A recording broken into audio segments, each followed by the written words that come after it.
Bonjour à tous, Franck Muller, ici Lyon. Nous sommes donc mercredi matin, 21 octobre. Bien. Merci pour tous les partages, tous les commentaires. Oh, un peu plus de 3000 vues, puis je me suis aperçu qu'en fin de compte, les autres vidéos étaient aussi montées en nombre de vues. On est à plus de 5000. Bon, c'est toujours une petite satisfaction. Alors, j'aimerais quand même que les personnes qui posent des commentaires, des questions, voire des anathèmes, évitent de poser les mêmes questions que d'autres ont déjà posées et à laquelle j'ai déjà répondu. On vient de me parler, oui, machin, l'islam, gna gna gna gna gna gna. Ouais, vous ne parlez pas des sionistes, des juifs, etc. Alors, je vais répéter ce que j'ai déjà mis, regardez approfondément les commentaires. Je me place toujours dans l'idée, si vous voulez, du français moyen dans sa vie de tous les jours. Les contraintes qu'il subit pour avoir accueilli des personnes d'origine étrangère dans son pays, pour avoir offert l'hospitalité, pour avoir offert des allocations logement, des allocations familiales, etc., etc. Et ensuite, on lui chie la gueule. D'accord ? Voilà. Simplement, moi, je dis, qui va m'agresser à la sortie du métro ? Qui va m'agresser à la sortie d'un restaurant le soir ? Qui va agresser des jeunes femmes puisqu'elles ont des jupes ? Qui a traîné une jeune lyonnaise au mois d'août sur des centaines et des centaines de mètres et qui l'a démembrée, hein ? Qui a assassiné le chauffeur de bus à Toulouse, hein, à 4 sur un seul mec, hein, qui lui ont défoncé la tête, il en est mort. Chaque semaine, il y a des choses comme ça. Et c'est qui ? C'est les Juifs ? Non. Moi, j'ai toujours dit, il y a le haut de la pyramide, il y a les milliardaires, certaines multinationales, etc. Effectivement, il y a une activité sioniste qui fait que, je l'ai déjà dit, il n'y a plus d'Irak, il n'y a plus de Libye, et il n'y a plus de Syrie. D'accord ? Tous ces pays, comme par hasard, c'était des pays qui avaient une grosse armée. Alors je le dis une fois pour toutes, ils avaient une grosse armée, et c'était une menace pour Israël. Rappelez-vous, j'ai déjà dit dans des vidéos, mais ça m'énerve, je perds du temps, là on n'avance pas sur autre chose. On avait, la Syrie a toujours enquiquiné Israël au niveau du Liban, etc. Hein, il y a des années sur le plateau du Golan et tout. Comme par hasard, eh ben, il y a eu la révolution en Syrie, il y a eu des bandes armées, etc. Et donc évidemment le régime syrien n'est plus très solide et très très affaibli. Il y a eu le même problème avec la Libye, comme par hasard, d'un seul coup, il y a eu des révoltes à Benghazi ou je ne sais où, et puis en Irak, et bien évidemment, Saddam Hussein qui venait boire des canons dans le château à Chirac, hein, qui venait faire la bringue, à qui on vendait des mirages à l'époque, et bien d'un seul coup, on vous a montré un flacon, vous avez dit c'est des armes de dissuasion massive, et puis on va les taper sur la gueule à Saddam Hussein, et puis on l'a pendu comme une bête. Et en fin de compte, comme par hasard, les trois sont des régimes, on va dire, non religieux, qui maintenaient un petit peu les activistes religieux, les ultras, hein, et eux, ils ont sauté. Vous voyez ? Alors, évidemment, c'était tous des dictateurs, on est d'accord.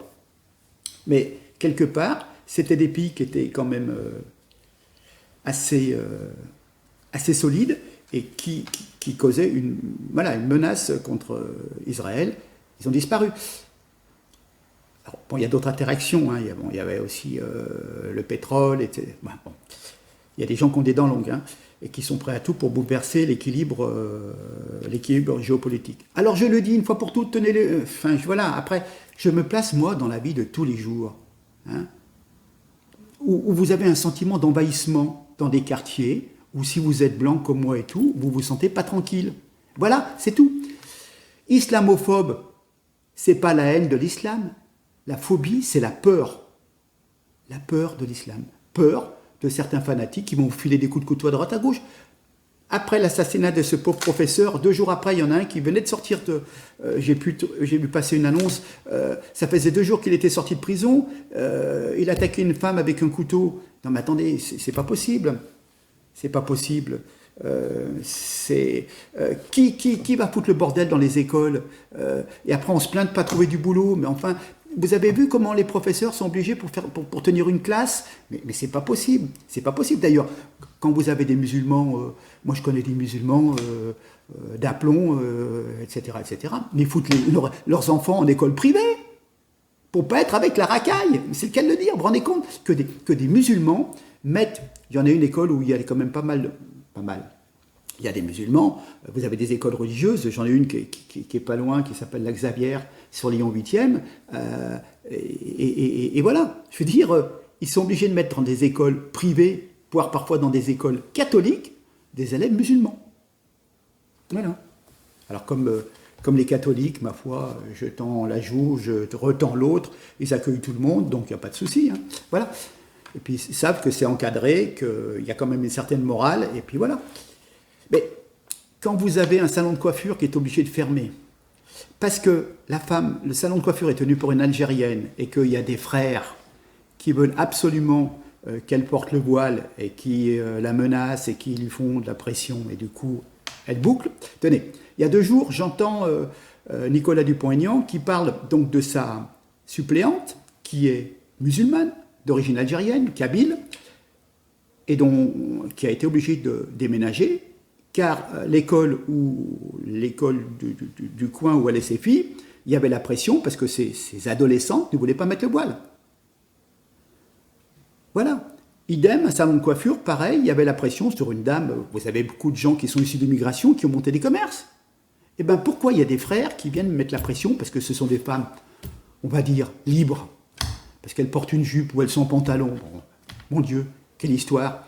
Eh bien non, ils leur mettent la pression. Donc, ce que je veux dire, c'est que tous les musulmans qui sont modérés subissent la pression des ultras. Et du coup, ça porte préjudice à toute la communauté. Quand j'ai des professeurs qui ont discuté, qui ont dit, mais pourquoi vous mettez le voile en sortant de l'université? Mais c'est monsieur, je crois, Brighelli, qui est un enseignant qu'on voit pas de temps en temps sur CNews, il a dit, mais sinon on nous traite de salopes, de putes, donc on met le voile pour rentrer dans le quartier, comme ça on est tranquille. C'est pas des choses à faire. C'est sidérant, et puis vous avez toujours les mêmes... D'ailleurs, regardez les vidéos jusqu'au bout, hein, parce qu'il y a des choses que je dis 3 minutes avant la fin. Voilà. Et voilà, on va pas... Je veux dire, l'État raciste français, enfin, je ne sais pas moi, on vous donne des allocs, vous allez à l'hôpital, vous faites ça. Qui fout le bordel à l'hôpital? C'est des juifs qui foutent le bordel à l'hôpital, dans les services d'urgence? Oui, je ne veux pas que ça soit un homme qui examine ma femme, etc. J'en ai déjà parlé il y a des mois et des mois et des mois. Voilà. Qui brûle des voitures quand l'équipe d'Algérie gagne la Coupe d'Afrique? Eh ben, c'est qui? C'est pas... Voilà, je veux dire, si les Juifs, si l'équipe d'Israël gagne un match ou 2 matchs, je veux dire, c'est pas les Juifs qui vont descendre dans toutes les rues pour brûler des voitures et casser des magasins. Vous voyez ce que je veux dire? Voilà. Mais je suis d'accord avec vous. C'est des petits Français qui ont été à l'école française. Ils sont Français de papier, hein. Mais dans leur cœur, il y a plutôt le drapeau de leur pays d'origine qui n'a rien fait pour eux. Mais c'est pas grave, ils sont élevés dans le culte de leur pays d'origine où on mange pas à sa faim et on n'a pas de prestations sociales. Mais bon, voilà. Je close cette affaire sur immigration, machin truc. C'est une question de peur. Qui vous agresse dans les bus? Qui vous agresse dans la rue? Voilà. Un mauvais regard, une cigarette, une jupe trop courte, etc. D'ailleurs, je suis passé devant un truc. Ah oui, regardez. Pour vous dire l'état d'esprit de votre communauté, Sami d'Arabie, il met un truc sur Facebook pour l'affaire Victorine. Elle est morte car elle était provocante, elle avait des jeans trop moulants. Un père doit apprendre à sa fille à s'habiller. Donc un individu qui avait une libido élevée a cédé à la tentation et ça s'est terminé en meurtre. Voilà. Non mais ça va, quoi. Je veux dire, c'est bon quoi. Il faut se mettre une couverture sur la gueule pour pas être... Oh, vous êtes des humains, vous savez vous maîtriser un peu ou vous tirez sur tout ce qui bouge? Idriss Siamedi, le fondateur de Baraka City, qu'est-ce qu'il a dit? Qu'Allah maudisse Charlie et enflamme leur tombe avec la chaleur du soleil. Voilà. Hein, bon. On passe aux Tchétchènes. 2004, l'école russe de Beslan, ça vous dit quelque chose? Les Tchétchènes ont pris en otage une école. 334 morts, dont 186 enfants. Franchement. On est d'accord. Les Russes ont été très très sévères avec les Tchétchènes. C'était horrible ce qui s'est passé. Je m'en souviens très très bien. Mais vous avez du courage? Attaquez-vous à l'armée. Attaquez-vous aux Russes. mais pas une école où il y avait des gamins de 5 ans, 6 ans. J'ai encore vu les photos tout à l'heure. Bon, concernant le grand complot voulant faire payer la note aux musulmans, il est certain que parfois il y a des complots, il y a des choses qui tombent bien, qui font diversion, et je l'avais dit dans un commentaire épinglé, mais personne ne tient compte de ce qui est écrit. Chacun veut poser son petit truc en disant « Ah, il a dit ça, mais moi je vais lui dire ça, parce que là, en fin de compte, ouais, non. » Lisez tout, écoutez tout jusqu'à la fin de la vidéo. Si ça ne vous intéresse pas, passez votre chemin, mais n'allez pas poser un commentaire, vous me faites perdre mon temps, vous voyez. J'en suis déjà à 10 minutes pour me justifier. Il y a eu des tas d'interventions, il y a eu des attentats, les attentats de Bologne et tout. En fin de compte, c'était comment ça s'appelait, le GLADO, quelque chose comme ça, des organisations paramilitaires par des États pour affaiblir un autre État, parce qu'il y avait des communistes au pouvoir, l'attentat de Bologne, vous pouvez monter la tête à quelques gamins, infiltrer des cellules islamiques et puis faire des attentats et tout, etc. Bon. J'ai écouté, puisqu'on me parle de Pérou, je le suis régulièrement, c'est un gars tranquille, pépère, qui vire un tout petit peu complotiste. Alors, maintenant, sa dernière vidéo, il ne vous dit plus que la tête, c'est une tête artificielle avec un masque, avec une ficelle qui passait là. Il n'arrive pas à comprendre que quand on a coupé la tête, ça soit en travers, alors que théoriquement, si c'est un droitier, c'est comme ça et pas comme ça. Bon, c'est des détails morbides. Mais je veux bien comprendre que dans le monde de fausses informations, on puisse penser à des mises en scène, etc. C'est peut-être le cas, parce que l'État est très très mal, ces histoires de confinement, de couvre-feu et tout, ça va très mal, la gestion du Covid, c'est nul. Tenez, on a encore fermé, j'ai vu passer, on a l'hôpital à Nantes, on a encore fermé 100 lits d'hôpitaux, alors qu'on vous dit qu'il y a une crise sanitaire, vous n'allez pas fermer 100 lits? Ben non. Donc je vais revenir sur... c'est très mystérieux, effectivement. Ce jeune avait un pistolet à billes. Les deux premiers flics qui sont arrivés ont dit c'est un pistolet à billes. D'autres sont arrivés, ont tiré 7 balles. Et comme si ça ne suffisait pas, ils ont retiré encore une 8e balle, alors que le gars était déjà très très blessé, mais comme si c'était pour l'achever. Pour ne pas qu'il parle, pour qu'on ne puisse pas remonter, si vous voulez, à l'affaire. Parce qu'effectivement, on peut toujours penser qu'effectivement, voilà, certains jeunes déshérités, un petit peu spécifiques, on leur monte bien le bourrichon, et voilà. Mais bon, au départ, il y a quand même la gamine de M. Brahim, je ne sais plus, là, hein, qui est pour l'instant en garde à vue, qui a raconté des bobards en disant « Oui, on a fait sortir les musulmans de la classe et tout », alors qu'il a simplement dit, le professeur... Je vais revenir parce que j'ai l'État. Vous vous rendez compte que ce professeur, il y a 4 jours, était menacé d'une sanction. Et voilà, le lundi 12 octobre, 4 jours seulement avant d'être assassiné par un jeune terroriste, Samuel Paty, enseignant au collège du Bois d'Aulne, donc à Conflans, est convoqué au commissariat. Et ses propos sont « J'avais proposé à mes élèves de détourner le regard quelques secondes s'ils pensaient être choqués pour une raison ou pour une autre. À aucun moment, je n'ai déclaré aux élèves « Les musulmans, vous pouvez sortir car vous allez être choqués. Je n'ai pas demandé aux élèves quels étaient ceux qui étaient de confession musulmane. Mon objectif, quand je leur ai demandé de détourner le regard, était qu'ils ne se sentent pas froissés. »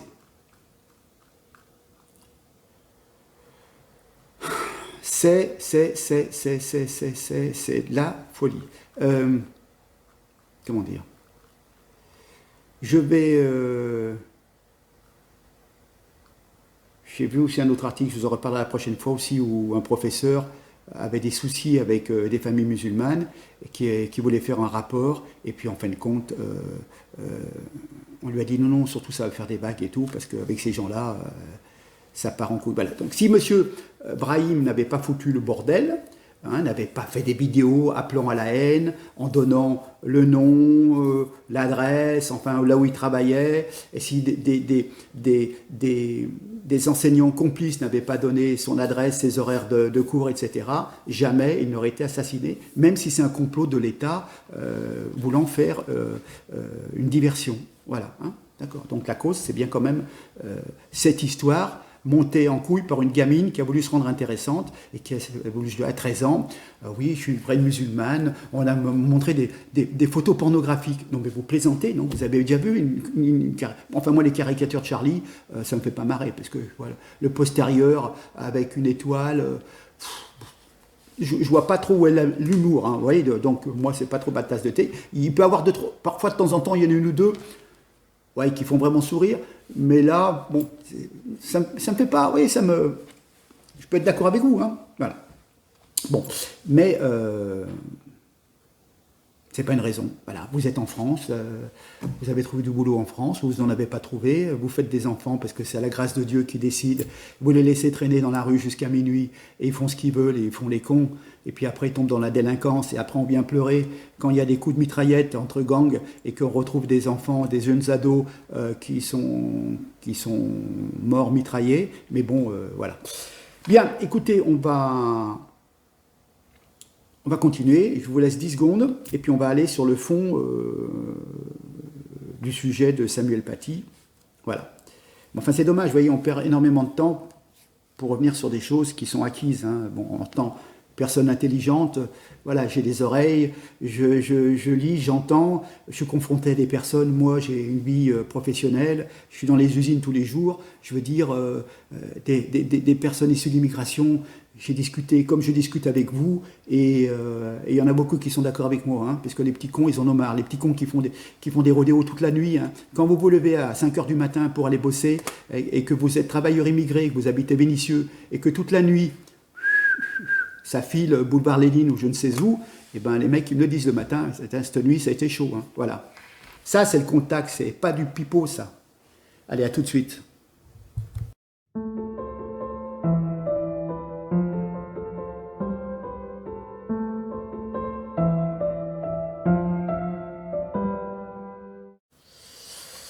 Me revoilà. Bien, calmons-nous. Avez-vous vu le bal des faux culs, hein? Tous ceux qui sont responsables par leur inaction, leur déni de la réalité, ces gens viennent maintenant jouer les vierges effarouchées. Les promoteurs du vivre ensemble s'étonnent de la montée du radicalisme musulman et maintenant de cette barbarie.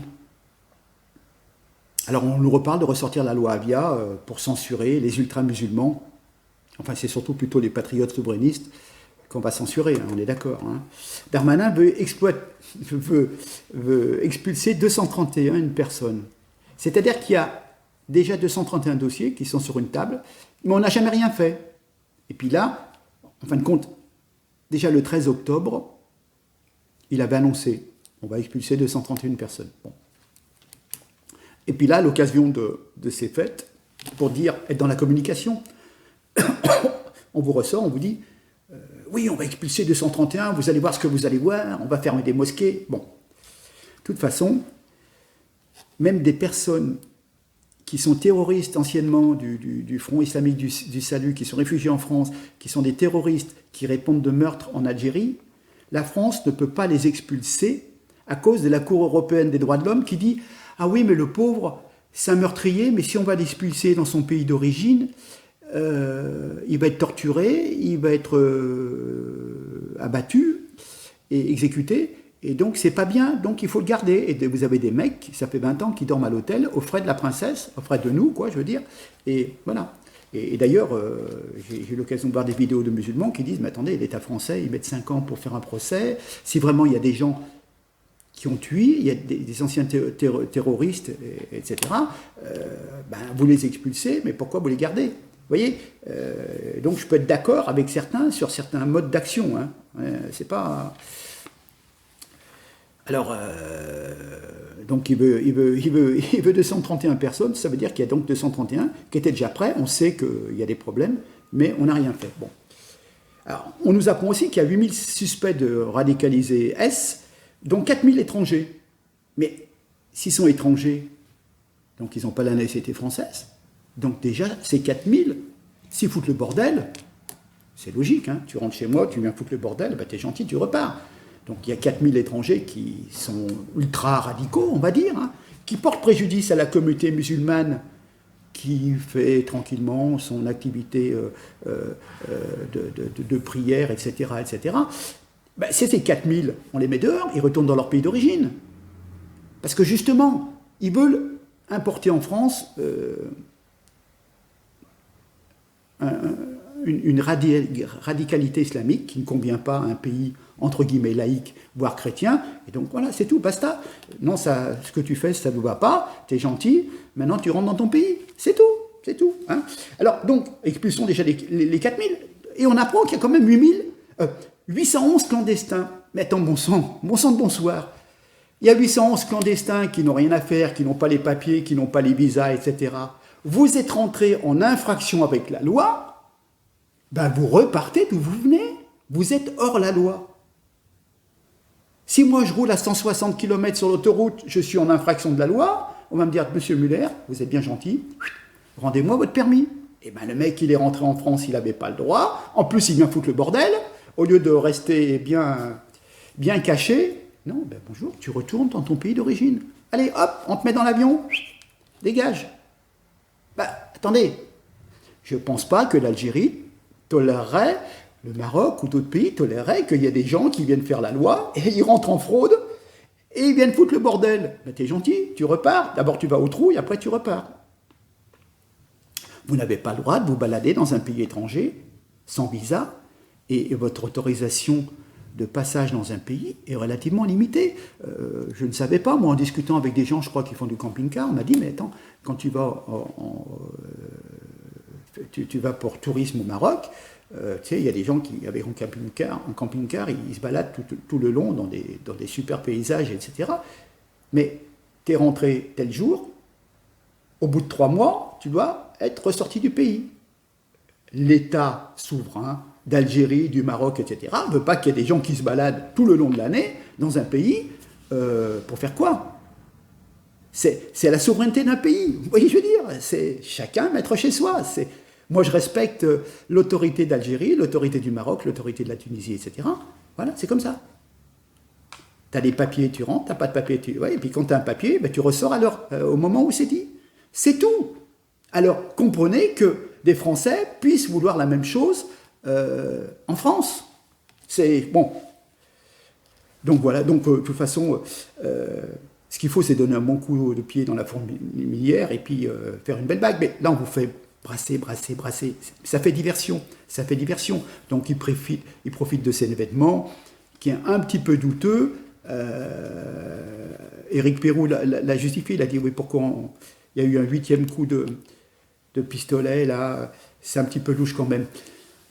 Mais bon, peu importe, on le sait qu'il y a des manipulations. Mais dans la vie courante de tous les jours, malheureusement, je vous rappelle l'histoire du bus, des agressions, voilà, hein, bon, quand on oblige des femmes à se couvrir, non mais attendez, vous êtes un homme, montrez-vous homme, et non pas chien, coureur de jupons et violeur. Alors on veut former des imams républicains, la loi sur le séparatisme.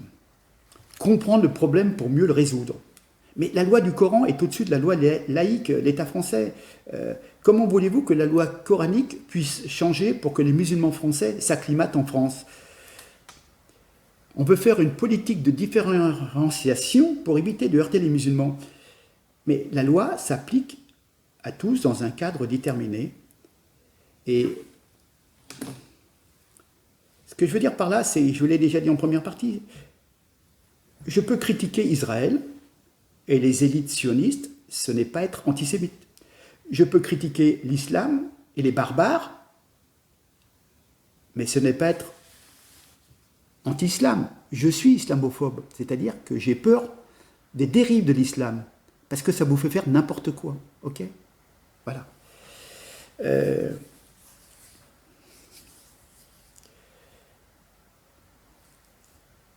La République doit s'imposer, l'État français doit s'imposer par la force. On est trop gentil, trop bon, trop con. Hein. Il y a des lois qui existent, voilà.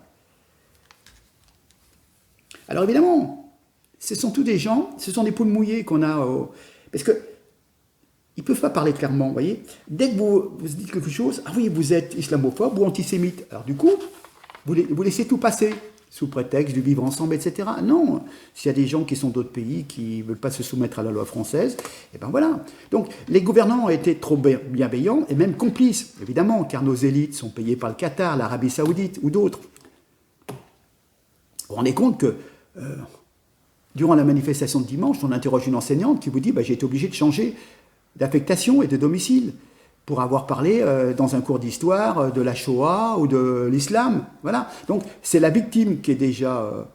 souvent les professeurs, 50% des professeurs sont déjà dans l'autocensure parce qu'on marche sur des charbons ardents et on ne sait pas trop quand on commence à parler d'un sujet dans une classe, s'il y a une majorité d'élèves musulmans, on ne sait pas comment ça va. Hein, parce que la loi de Darwin, comment dire, moi j'ai discuté...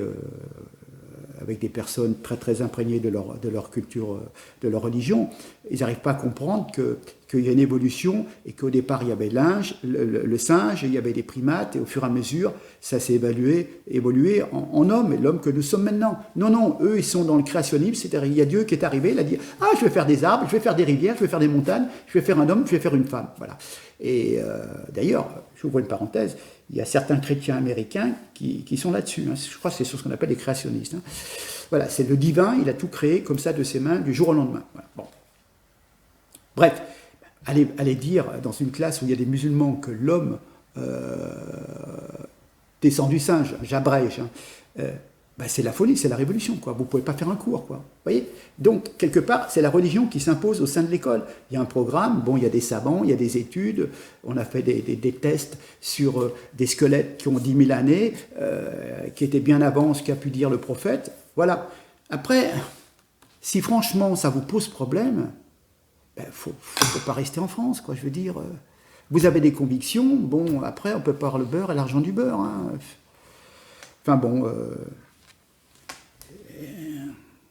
Et donc, du coup, cette propre jeune fille là qui parlait, elle doit se cacher, elle doit changer d'affectation, voilà, demander comment concevoir que des parents d'élèves musulmans viennent discuter avec la proviseure sur le contenu pédagogique des cours de l'enseignement national. Ils viennent pour imposer leur loi par la crainte d'une agression, crainte du scandale, crainte d'être traité de raciste, pour ne pas avoir voulu se soumettre à une pression islamiste. C'est une espèce de chantage sur les enseignants. Voilà. Alors, le problème, c'est que les musulmans sont manipulés. Je vous explique. Vous chercherez Mohamed Louizi, L-O-U-I-Z-I. Je pense que c'est quelqu'un de relativement intelligent. C'est quelqu'un qui a été chez les frères musulmans pendant une quinzaine d'années, qui a été président d'associations, etc., etc. Qu'est-ce qu'il nous dit sur cette sinistre affaire de Samuel, là ? Alors, je lis son texte, et écoutez bien, c'est pas un Français, c'est pas un Gaulois qui le dit, c'est quelqu'un qui a eu qui était dans les hautes instances des frères musulmans. Voilà. Il nous dit, depuis ce énième acte d'horreur absolue, j'observe avec sidération et dégoût le bal de prétendus experts, mais vrais hypocrites sur les plateaux télé, parmi lesquels on trouve bon nombre d'amis de longue date des frères musulmans, entre autres. Ils ont toujours relativisé l'idéologie islamiste, proclamé le droit des islamistes à l'expression et se sont associés avec ces derniers, le 10 novembre à Paris, quand il y a eu la manifestation contre l'islamophobie, avec notamment Mélenchon, qui maintenant vient manifester avec les victimes. Ils avaient manifesté pour dénoncer ce qu'ils appelaient l'islamophobie de l'État français. Ils ont troqué la liberté contre la peur, la paix contre la barbarie de l'islam politique. Aujourd'hui, les voilà pleurant avec le berger, alors que la veille, après le couvre-feu, bien évidemment, ils ont mangé avec la meute des loups barbus, sans masque, sans distanciation. Ils parlent de solutions alors qu'ils font partie du problème. Sans leur relativisme coupable, les islamistes auraient été isolés, affaiblis depuis longtemps. Corrompus, ils ont vendu leur silence contre quelques avantages, quelques invitations, quelques cadeaux, quelques protections. Ils auraient dû analyser comment des pays arabes ont tenté et tentent toujours d'éradiquer le cancer islamiste. Car on n'y discute pas avec l'islamisme. On le combat, on le poursuit, on le juge, on le condamne. En démocratie, l'islamisme ne doit jamais se sentir en paix. En république laïque, l'islamisme doit rendre gorge. Il faut que la peur change de camp et tout de suite, quoi qu'il en coûte. Pour cela, il faut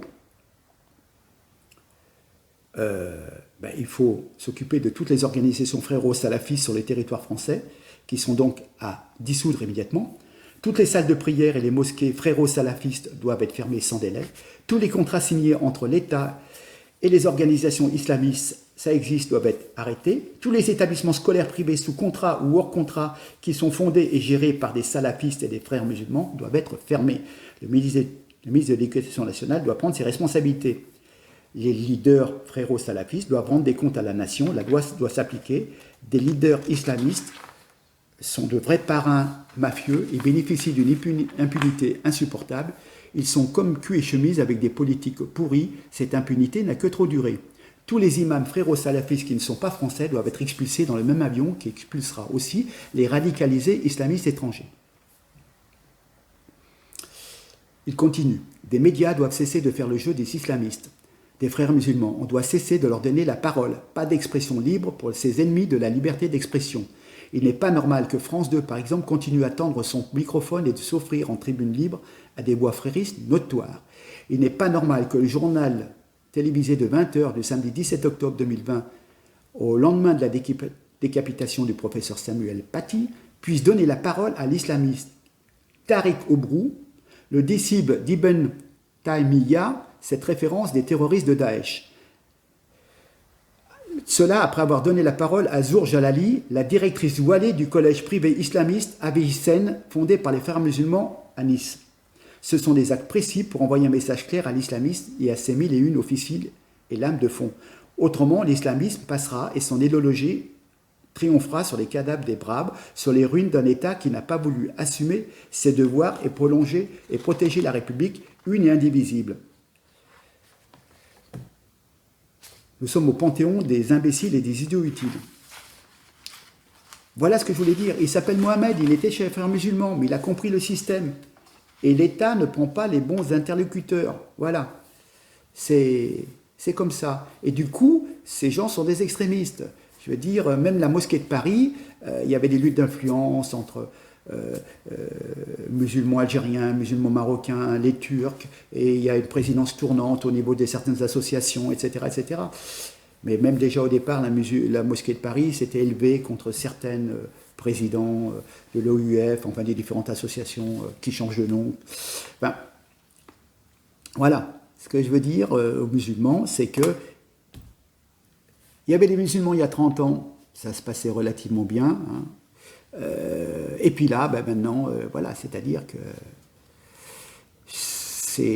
ça en devient du grand n'importe quoi. Voilà. Donc, je répète, une devise, et j'en conclus là, nul individu ou nul groupe ne peut se prévaloir de son origine ou de sa religion pour s'exonérer de la règle commune. Est-ce que c'est clair? Voilà. Hein? Il y a un an, je disais, rendez-vous compte qu'on a des catalogues de grande surface, spécial Ramadan, etc. Et puis quand c'est le catalogue spécial Noël, c'est plus Noël, parce que il y a un pouvoir d'achat hein, des musulmans qui font beaucoup de courses dans les grandes surfaces, et pour pas choquer, en cette période d'abondance, de grosses dépenses, eh ben on vous met que Noël, c'est la fête des jouets. Voilà, hein, ça m'avait choqué, ça. Noël, c'est la fête des jouets. Voilà. C'est pas catalogue spécial Noël ou spécial Pâques, mais c'est la fête des jouets. Voilà. Et à Pâques, il me semblait que c'était la fête du printemps. Il y avait une histoire comme ça. C'est sidérant, vous voyez. Je veux dire, comment voulez-vous que dans un État français, on s'auto-censure et on enlève tout ce qui peut avoir une origine chrétienne, hein. Même si c'est Noël, c'est aussi une fête païenne, hein. Le Père Noël, c'est païen, hein. C'est pas catholique, c'est pas chrétien. Mais vous voyez ce que je veux dire? Donc, comment voulez-vous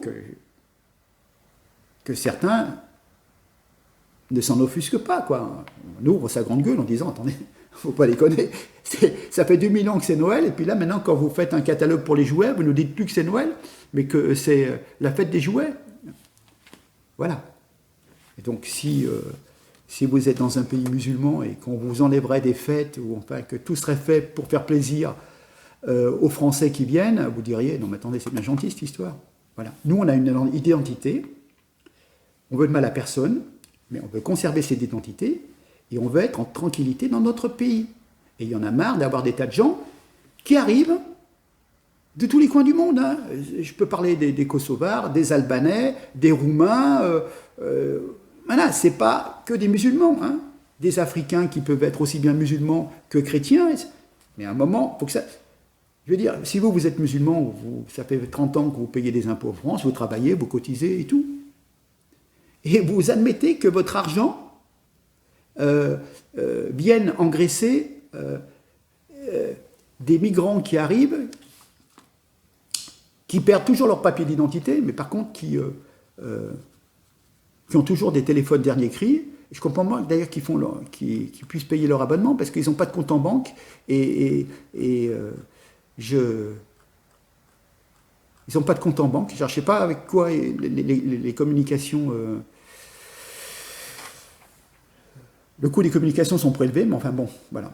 Hein, généralement, il faut un justificatif de domicile, et ils n'ont pas de domicile, il faut une pièce d'identité, ils n'ont plus de pièce d'identité, mais ils ont des téléphones, ils ont des lignes. Hein, voilà. Hein. Comment ils font d'ailleurs pour payer un smartphone et puis ils envoient, quand ils arrivent, ils font des vidéos et puis ils les envoient au bled. Enfin bon, c'est un truc incroyable. Voilà. Mais ce que je veux dire par là, c'est que des gens arrivent, ils n'ont rien, ils viennent dans des pays et les devoirs, personne n'a de devoirs envers la France et les Français, mais tout le monde veut des droits. Hein, le droit d'avoir un logement, le droit d'avoir du travail, le droit d'avoir une formation, etc. Tout cela a un coût et malheureusement, on emprunte de l'argent pour le donner à des gens qui n'ont que faire de la France et qui viennent juste pour en profiter. Bon, disons qu'on est des grands cocus. Voilà, c'est tout ce que je voulais dire. Et ça, c'est compréhensible pour toutes les personnes, quelle que soit votre religion. Voilà, c'est tout. Hein. À un moment, la charité, c'est bien, mais bien donner, elle commence par soi-même. Sur ce, j'espère avoir éclairci que vous n'allez plus me proposer les mêmes questions, etc., etc. Ne vous inquiétez pas, un de ces 4 matins, je vais vous parler du 666, du grand reset de 2021, et puis des sionistes, si vous voulez, etc., etc. Pour vous dire aussi qu'il y a eu beaucoup d'attentats sous fausse bannière, et que, tiens, pour les musulmans, vous savez très bien qu'il y a eu des soldats algériens qui ont massacré des civils, et on a mis ça sur les gens du GIA ou je ne sais Truseau, enfin bon, à l'époque des années sombres, il y a une trentaine d'années. Il y a eu des tas de trucs, des horreurs, des atrocités, de tous les côtés. Quoi. Je veux dire, on ne peut pas partir... moi, je suis tout blanc, puis les autres sont tout noirs. Voilà, c'est la nature humaine, c'est comme ça. Il y a toujours des influences, on fait tout. On a cherché un maximum à déstabiliser l'État syrien, pareil, et en favorisant des groupuscules ultra-radicaux, et ça foutu une belle merde. Et puis, en fin de compte, des tas de gens sont morts pour pas grand-chose. Voilà. Beaucoup de chrétiens d'Orient aussi, pensez-y, musulmans, hein, beaucoup de chrétiens d'Orient qui étaient là depuis des centaines et des centaines d'années, qui ne demandaient rien, ils étaient dans leur petit coin, ils étaient minoritaires, ils ne vous gênaient pas, on les a crucifiés, on les a décapités, et c'est bien des musulmans. Hein, bon. Alors peut-être armés par des puissances, on ne sait pas, hein, je ne dirais pas plus, mais voilà, bon, c'est quand même déplorable, c'est déplorable. Quand on voit ce qui se passe au Liban, de même, pareil, hein, ouais, le multiculturalisme, c'est bien gentil, mais chacun veut avoir sa part du gâteau. Et puis, du coup, l'État n'avance pas. Et le Liban, qui était un pays extrêmement riche, hein, qui était la Suisse du Moyen-Orient, regardez l'état du Liban. Bon, nous, on va emprunter. La France emprunte de l'argent pour donner, combien 16 millions d'euros. C'est des millions ou des milliards? Je ne sais plus. Enfin bref, excusez-moi, mais on emprunte de l'argent pour l'enseignement scolaire au Liban. Et nous, on n'a pas d'argent pour ouvrir des collèges ou s'occuper des nôtres. Enfin bon. Voilà, j'ai du mal, voilà. Imprégnez-vous de tout ce que je vous dis, je veux dire, voilà, c'est tout, c'est du bon sens, sans animosité contre personne, mais à un moment, bon, comprenez les réactions des Français, c'est tout ce que je vous demande. Soyez dignes, respectueux, moi je respecte toutes les personnes qui me respectent, il y a des gens qui m'écrivent, qui ne sont pas tout à fait d'accord, regardez le fil des messages, etc. J'ai certaines personnes, il y a une bonne femme qui m'a dit « Oh, les masques pour les fonctionnaires. Moi, je suis fonctionnaire, je n'ai pas eu le même masque, vous racontez des bobards. » Écoutez, il y a eu encore un article, je viens de le lire, l'article aujourd'hui, la gendarmerie a eu les masques blancs de chez Dim, pareil, qui sont un peu pollués par des produits. Une personne très très proche, c'est le masque que j'avais, je les ai, on a reçu 6. Bon, Ah non, pourquoi vous racontez ça? C'est faux. Enfin, est-ce que vous croyez que j'ai une tête à perdre mon temps pour aller raconter des bêtises? Le seul problème, c'est que les gens ne regardent pas la vidéo jusqu'au bout, donc ils en regardent 10 ou 12 minutes, et ça y est, ils se font une idée. Et ils ne voient pas tout le déroulement, voilà, ni la conclusion. C'est tout. Alors, s'il vous plaît, soit vous regardez dans la totalité, et si vous avez un avis différent, quelque chose d'intelligent à dire, ben, vous le mettez. Si c'est pour reparler tout le temps du sionisme, du machin, oui, on est d'accord. Rockefeller, Rothschild, Soros, etc. Soros, c'est l'un des pires, certainement. Et quand vous allez, je le redis, j'ai déjà dit, quand vous allez voir qu'on va vous pomper votre argent sur votre compte en banque, ça sera pareil, voilà. Je le dis, je le redis, mais vous n'écoutez pas.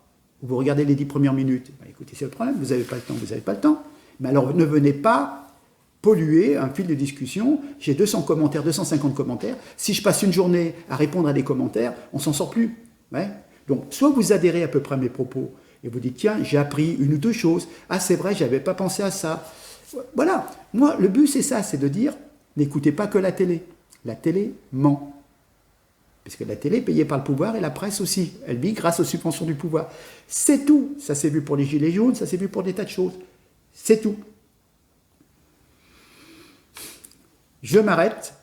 Je vous remercie en tous les cas pour votre attention. Partagez un maximum. C'est très très important. Voilà, j'essaye d'être tout simplement de bon sens, hein, de parti pris aussi parce que je suis français, je défends mon pays, c'est normal. Qui ne défend pas son pays? C'est être patriote simplement. J'ai la haine contre les gens qui viennent m'enquiquiner et qui viennent foutre le bordel dans mon pays. Oui, là, oui, je peux. Oui, d'accord. Voilà, c'est tout. Mais après, respectez-moi, je vous respecte. Je vous dis, j'ai toute une vie professionnelle et des personnes issues de l'immigration, tous les jours, je leur serrais la main, je les côtoyais, et voilà. On s'adresse poliment à des personnes, et au retour, elles vous respectent. Bonjour, au revoir, merci. Merci à vous, c'est gentil, etc. etc. Hein, que ça peut être le mécano dans un garage, n'importe. Et là, le gars, il dit, ah, lui, il est intelligent, il me respecte en tant qu'individu. C'est une chose. Après, on n'est pas d'accord parfois sur certaines choses, mais on s'explique. Comme je le fais maintenant, puisque c'est la mode. Voilà, hein, on est d'accord? Allez. Maintenant, on va aller travailler, hein, parce que c'est pas tout, mais il faut gagner son pain. Hein, parce que moi, je ne suis pas au RSA. Hein. Allez, bisous à tous, et puis partagez un maximum, s'il vous plaît. Allez, à très bientôt, hein. Je compte sur vous. Merci.